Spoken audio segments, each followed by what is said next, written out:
everyone. My name is PJ Gupta. I am the founder of Checkbook.io, and welcome to Checkbook Chronicles with PJ. This is my podcast, and this is where I interview founders in fintech and carry through their journey of what got them started, where they are, the pitfalls and everything that they had to go through to get to the place where and what they have achieved today. And today, I have the pleasure of welcoming my wonderful guest, Soups Ranjan. Soups is the founder and founder and CEO of Sardine, which is changing the game in the fraud aspect of fintech.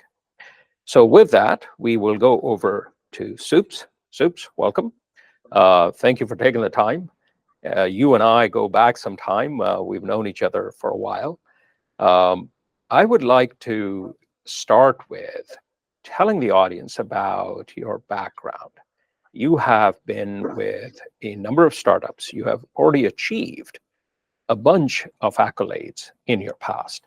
Maybe you can walk us through a journey starting with the current gig where you are and going back in time and highlight some of the pitfalls, some of the achievements and the ups and downs that you had to navigate and your vision of what got you to starting Sardine. Thanks for having me, PJ. Yeah, no, absolutely. So as you said, we go way back, and before we even begin, I just wanted to share with the audience over here that I met PJ when I was a newcomer to the Valley. I think we met at a meetup, and you were, I think you just started Checkbook.io. And this is, I believe, like more than 15 years ago or something around that time. And then PJ was an inspiration to me because, he willingly gave me a lot of time. We met a couple of times where you shared like the founding journey with me of your founding journey. So, now that you've started the series, this is a great way for you to essentially extend what you did for me, right? So really grateful to you for sharing your journey with me during those days. So I started Sardine 4.5 years ago. Prior to starting Sardine, I used to be head of financial crime for Revolut in the UK. And then prior to that, I was heading fraud and data science for Coinbase for about 4 years. I have a PhD in EE, and I'm a machine learning engineer by training. Throughout my career for about 20 plus years, I have essentially applied machine learning / data science to fighting cybersecurity threats or fighting, fraud in ad tech. And over the last 10 years, most recently, essentially just fighting fraud and money laundering for financial service companies or marketplaces. So that's what Sardine does. We like to say that we are building Lego blocks for solving for fraud and compliance for financial service companies as well as online commerce.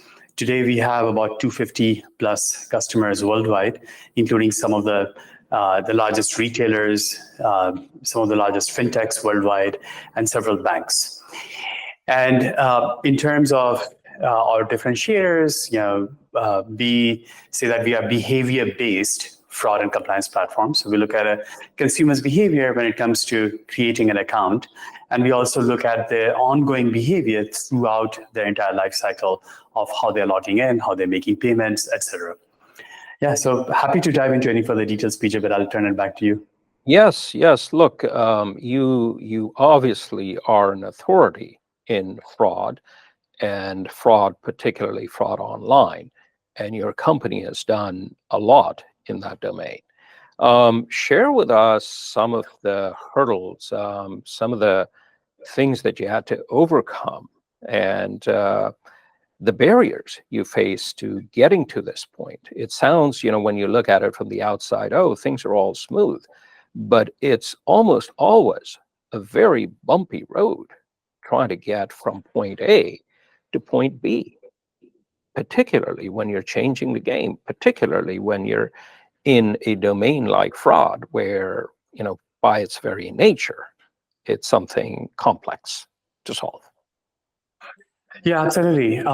I think the best way of describing what it is like to build a startup is to Think about it like, you're building the plane while you're flying it, that Yep. analogy, right? And especially when it comes to building a startup in the space of fraud prevention, it's equally challenging because in order to do a great job at fraud prevention, you need data, right? And when you are a startup, you don't have any data to begin with. Yeah.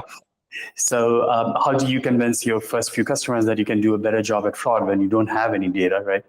So we kind of went through that journey in the early days. We were very fortunate to be able to identify our earliest design customers, who we are very grateful to for having given us the chance to, deploy our technology, and then you just you build on top of it, right?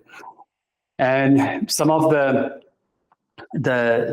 latest challenges that we see are, since we are doing fraud prevention for now 250 plus companies worldwide, we are constantly at the sort of cutting edge of all the variety of fraud attacks that are happening worldwide.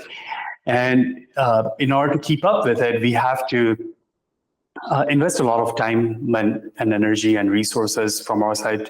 So we are not one of those SaaS software companies where you do the integration once and you are done. It's an ongoing relationship, right? So it's an ongoing relationship for us with our 250 plus customers. And now increasingly what is top of mind for me is how do you continue to invest in that relationship as you go from 250 customers to 1,000 customers, as in how do we scale our post-sales motion such that we can continue to serve them the way they would like to be served, right? Got it. Look, 250 is a nice, good number. All right. That tells me that you're on your way there. Let's go back. What about the first few customers? That's always the toughest part. Like you yourself said, how do you collect when you don't have any data? How do you convince the first few? Because this is a business sale. You're not going to a bunch of individuals, consumers, where you can put something out there, expect them to download an app and start using it. Any thoughts on how to crack that part of the puzzle? Yeah, no, absolutely. So since I had been leading fraud function for two very fast-growing companies, Coinbase and Revolut, I did have, quite a network of my, alumni from Coinbase and Revolut that I could rely on. So the first 5 customers, I literally did everything under the sun to identify them, right? I remember, folks would reach out to me, offering me a head of fraud role at a new fintech that they were starting. Instead of joining them, I would basically tell them, hey, why don't you actually employ my company instead of employing me, right? Or, just meeting folks at conferences and convincing them to give us a shot, or, just utilizing my friend network from Coinbase and Revolut into asking them to giving me a shot. So the first 5 customers, they are like very, now that I look back upon it, very fond of those relationships, right? I look back upon it very fondly. And the other, from a professional lens, the other thing that we did is we said that we will give you data, right? Of course, as a startup which is working in fraud prevention space, we didn't have a huge consortium to begin with. So that's why we said, okay, we'll give you device intelligence and behavior biometrics data. These are 0-day signals, which we can produce based on a consumer's behavior whenever they are signing up or logging in or making any payment activity, right? These are signals like how are you typing, swiping, holding the phone, moving the mouse, what is your IP traffic patterns like, et cetera. And these are signals that we can produce. We don't necessarily have to have historical data for it. And that was kind of like the foundation for Sardine. Right? Interesting. The reason I say interesting is because it really is, because I remember doing something similar. Mm-hmm. And this would be anytime you start, you have to start from, you're starting from a scratch. How do you connect the two sides? And I remember sending out my resume in response to a position that was posted which required the services that my company was offering. And I knew that when I put in a disclaimer that, hey, I am not applying for this job, but by the way, this is my background. This is what the company does. And so, of course, I wasn't looking for the job and get the job. And I wasn't even hoping for a response, but I did get a response saying that that was the most amusing submission that that I found. And while we didn't get that customer, the person who was there connected me with somebody else, and things happen from one to the other, and it led to some fruitful conversation down the line. So very interesting and very good good way to go about it, and good advice for anybody who's listening and looking and wondering about the same question: how do I get started? And again, you know, obviously it must have worked, otherwise you wouldn't be here. Let's switch gears a little bit.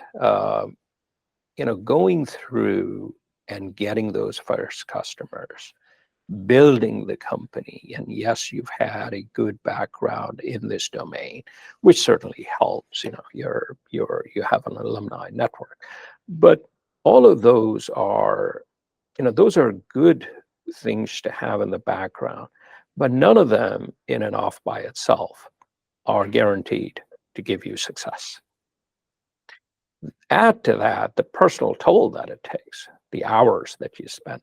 And from what I know, you've got a family, and you have to balance all different demands of your personal life, your professional life, and the two get so intertwined, particularly in the early days of a startup, that it ends up crushing the person unless they are able to manage everything and do it in an efficient way. Tell us some of the storms that you faced, some of the hurdles that you've overcome or you had to overcome. And I remember you post a bunch of things about your background and the challenges that you've faced and how you've overcome. Maybe you can share some of those with us. Yeah, no, absolutely. So building a startup is, like running a really long-lasting marathon, right? And I think the first, so now I'm in my fifth year of Sardine, right? And I remember that the first, let's just say 3.5 years, I was working really, really hard, like 16 hours a day, traveling quite a bit as well, because in the world of enterprise sales, it's all about relationships that you build. So I was constantly meeting customers or traveling to conferences to meet new prospects. And that started taking a toll on my health. So I was overweight, and I was also not sleeping very well. And, like at all these conferences, there's always a lot of food, healthy or unhealthy, and there's a lot of alcohol involved as well. So I was completely out of shape, to the extent that on a trip to London, I found myself in an ER, and then thankfully it was nothing serious, right? However, it was kind of like a warning signal, and then after a bunch of checkups, the doctors were like, you got to start paying more attention to your health. So what I did is I gave up on alcohol. I started exercising pretty much every day. So I get on my bike, ride for like 15 miles a day, or lately I've been jogging like 3 to 5 miles every day. And essentially I started prioritizing health, because at the end of the day, if you're not like physically/mentally fit, you can't really run a company or a business, and you can't really make all the important decisions very well. And I also started prioritizing sleep. So in fact, now, like I have a variety of fitness trackers as well as a sleep tracker, the Aura Ring. And as a result, my, I would say, overall fitness has improved quite a bit. And I find myself to be very alert throughout the day without even relying on coffee. In fact, I gave up on caffeine as well. I'm now actually just drinking decaf espressos. So I've lost like 20 pounds as well, and it's It's been quite a change, and something I recommend every founder to do, because it's a marathon. It's not really a sprint. You got to be fit in order to make all the tough decisions every single day. Got it. I call it a marathon with multiple sprints in between the marathon. Yes. Because you have to keep running the marathon, but then within the marathon, you got to pick up sometimes and run a sprint, and then come back to running the marathon. Look, that is very sound and good advice. I think your next startup should be how to get founders off caffeine, alcohol, and unhealthy food, and give them enough sleep, because I will tell you, there's a big demand for it. Absolutely. Happy to. Very good. Where do you, moving, I mean, obviously having a sound body and mind is a prerequisite. And the key is, how do you balance it with everything that is going on? And it's not easy. And it's good to hear that you drew a hard line and you said that, hey, no more. And it has had good effects. It has had positive effects. That is definitely very. I'm glad that you were able to successfully achieve that and get to the point where you are. So, moving on, talking about the future. Let's talk a little bit about, you've come a long way. You're going from 250 to 1,000, and that's full scale ahead. And I'm assuming that there are qualitative improvements that are going on in there. Speak to me and to our audience about what is it that, as a founder, both the positive side of it, how you're going to get there, and also more along the lines of, what are the kind of hurdles that you're going to face moving forward, because those are going to be very different than the ones that you had early on, where you had to get your first 5 customers. You could have your contacts and your alumni network and go to the meetups and conferences and get 5 or 10. But when you're getting hundreds, that approach doesn't work. And I'm assuming you've thought about some of this. So if you could talk anything that you would like to share, that would be very interesting to hear. Yeah, no, absolutely. So when it comes to our go-to-market motion, we do a few things quite differently than the current established norms in the market. So number one, we rely very heavily on content, right? So that is the reason why I'm personally posting on both LinkedIn and Twitter pretty much every weekday, daily. And it's also not about just pitching Sardine or pitching your company all the time. It's all about just establishing thought leadership. And you'd notice that there's been a sea change in that as well. That like even the buyers for enterprise software products are not necessarily looking to hear like your traditional corporate speak. They're looking to hear like real stories coming straight from the founders, right? That helps us quite a bit. Those content messages, they increase our reach. They sometimes allow us to not just find new prospective customers, but also re-engage with customers who we've been chatting with and may have slightly lost touch with. The second thing that we've started investing more heavily into is just demand gen, right? So your traditional advertising on Google or LinkedIn, et cetera. And the third, of course, is so far we had been investing quite a bit on social media, but we hadn't done so much on SEO. So that's been an increasing focus for us as well, to have more content on the web, such that we can attract like organic traffic as well. So these are the 3, I would say, new things we are doing. What we don't do, and maybe that's that's also important for folks to hear. What we don't really do is like do a lot of cold outbound emails.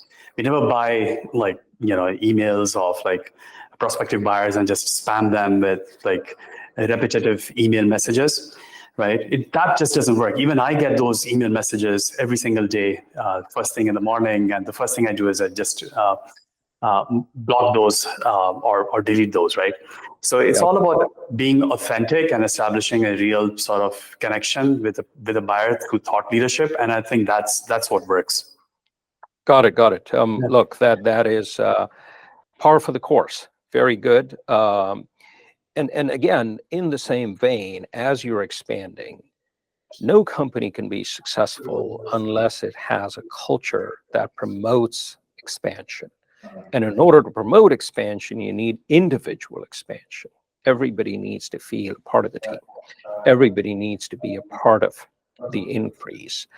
And that can only come by building in what I call an accretive culture. Would you like to share with us, what is the culture like at your company? You as the founder, what kind of culture have you built? Because as they say, it's the most intangible thing. It's also the most important thing. Any thoughts you can share on that? Yeah, no, absolutely. So when we started the company, we didn't really sit down and write cultural values, right? Culture is what you do, not what you write. That's literally what that popular book from Ben Horowitz is about as well, right? So what we do are a couple of things. So number one, we are extremely customer obsessed, right? To the extent that most of the 250 plus customers we have joint Slack channels with. To the extent possible, I'm monitoring those Slack channels and looking for any customer demands and personally responding to them even today. Second is we like sardines, they swim together. So we say we swim in unison. So it's all about working collaboratively inside the company, as well as working collaboratively with our customers, because we like to say that we've become an extension of the fraud or compliance team of our customers, right? So those are two. And then the third one I would say is just being responsible and being responsive. So I personally have an SLA to reply to all customer messages within a day, right? And I try and strictly enforce it throughout the company as well, so that we don't lose the momentum. Fourth, I would say is we are very iteratively a culture which builds iteratively, which means that we don't believe in like having 2-week sprint cycles. We actually have 1-week sprint cycles, and every Thursday, my engineering team, all 45 of them, they get together. I never miss those meetings. Me and my co-founders, we always attend those. We see everything that is being shipped every single week. And so those are the aspects that I would say define our culture. Where my next question is, you're doing weekly sprints. You have an SLA of no more than a day for all these customers. You've got Slack channels and you're monitoring them. How do you increase the number of hours from 24 to a higher number in the day?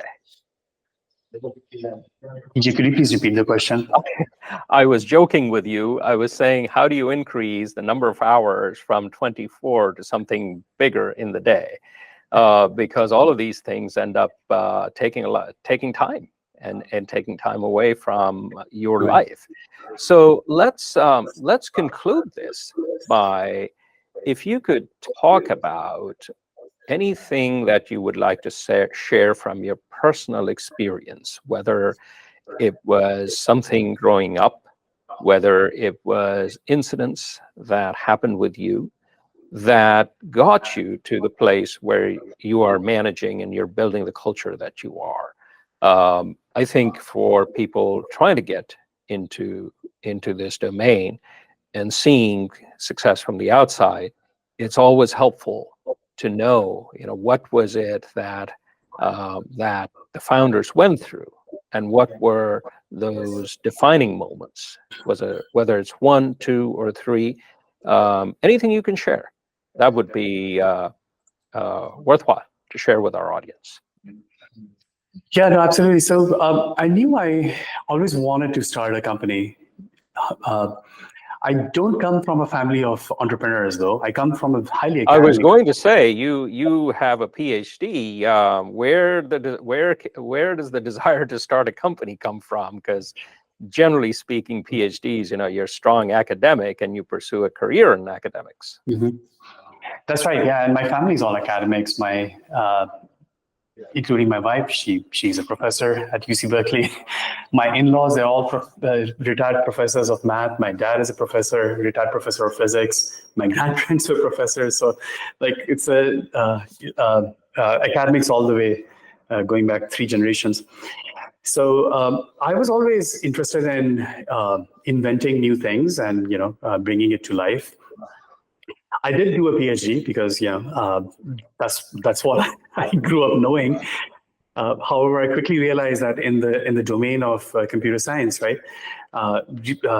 new things are not being built anymore in academia or in labs. It's actually being built in the real world. So I sort of transitioned into that area. The one piece of advice I would have for anyone who's looking to start a company or is fascinated with entrepreneurship is that before you start a company, definitely go and work for a startup. Like, not just work once, like work several times at several different startups. Go join as employee number 1 or the first 10 employees or even the first 100 employees somewhere, so that you get to see what it is like from the front lines. So that was what I did. Like, pretty much all my career, I've only worked at startups, like a lot of them unsuccessful ones and a few successful ones. But, throughout that journey, you learn what's it like to potentially start a new company afterwards. Got it. Look, that is very sound and well said. I don't think there's anything I can add or augment to that, because unless you have been through the gauntlet, so as to say, you don't know what it feels like. But once you have been through it, then and emerged on the other side, you've gone through it, and it takes away the questions, the doubts, and the uncertainties, because you've come through on the other side. And like you said, you don't have to do it yourself first. You can go through it at an early stage startup, being one of the earlier employees. Very good. Soups, thank you so much for your time. It has been wonderful speaking with you, and we wish you the very best to get to 1,000 customers and then some. Thank you again. Thanks, PJ. Thanks for having me, man.